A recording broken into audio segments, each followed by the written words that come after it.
So the definition of love that we started with, Tom, your threefold definition of intentionally working out from oneself in response to others, to act for another's well-being, that doesn't have any particularly Christian elements. There's nothing in conflict, of course.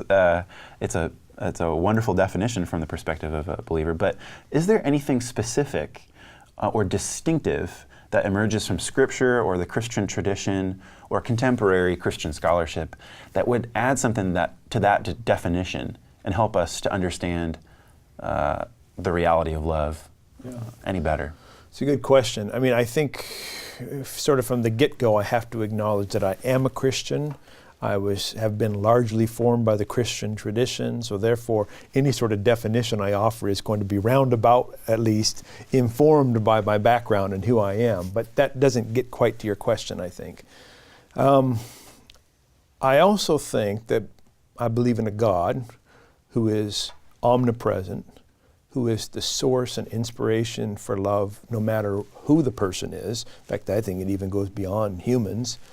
And so therefore, whatever love is wouldn't just be something Christians could do or Christians could express. So in that sense, it's universal. At least the potential is universal.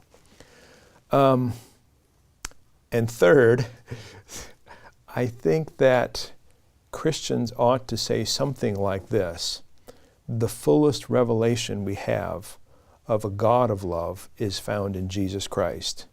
And the Christian church has done has tried its best to express what love should be like, given Jesus as the revelation of God's love in the world. That still doesn't quite say, okay, Christians have a definition of love, but Buddhists have another.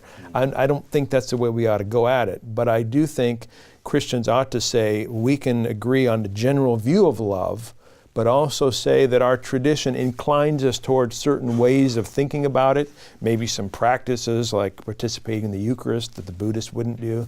But at the end of the day, love is love no matter who you are or where you are. Love, as I defined it, involves this promotion of well-being and response, relationship, and intentionality. Yeah. Alan, any thoughts?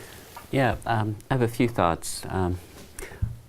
Like Tom, I don't think that my definitions would be exclusively Christian, but I can imagine a Christian understanding of love that doesn't allow for the possibility of kind of sacrificial giving. Some people like Freud thought that was really bad. If I can give to you if you've already given to me, but beyond that it's unhealthy. And I think the Christian understanding has to be much more proactive, acting to meet the needs of others, even if at some cost to ourselves.